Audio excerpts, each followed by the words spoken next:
Cervical cancer is one of the most common cancers contracted by women, but it is also one of the most preventable cancers today.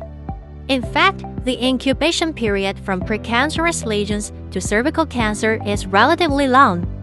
Early detection with cervical cytology, aka the Pap Smear, is important as it can effectively lead to early detection and cure.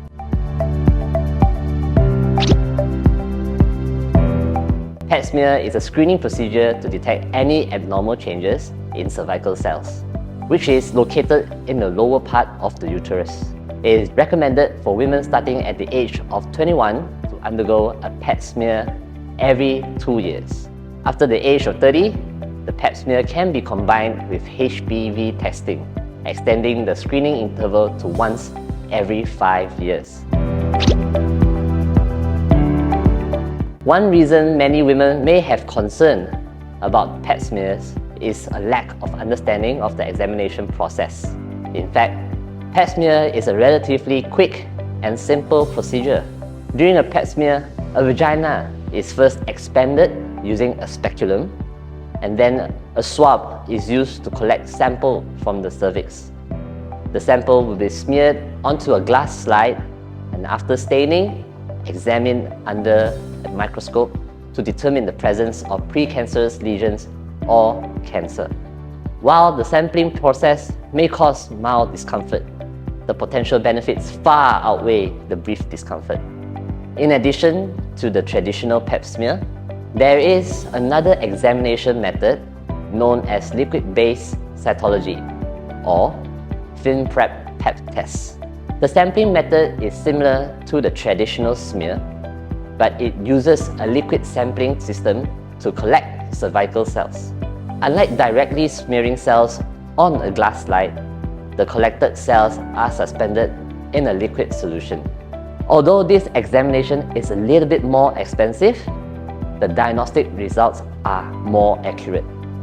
Moreover, as the sample is stored in liquid, additional tests such as HPV testing can be performed on the same specimen, so you can get 2 tests in one swab.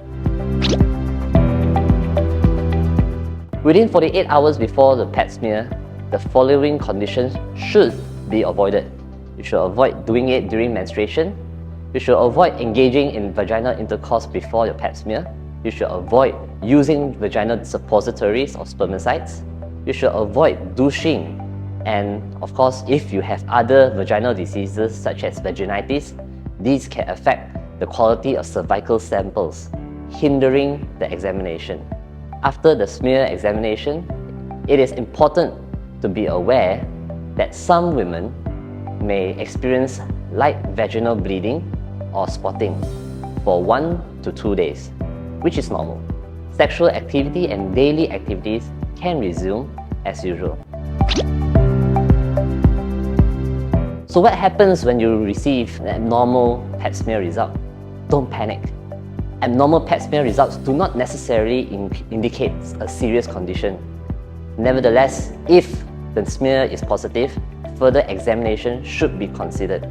This may include repeating the Pap smear or HPV testing to determine the presence of high-risk HPV strains, undergoing a colposcopy, a specialized examination using a magnifying instrument to carefully inspect the cervix for suspicious areas.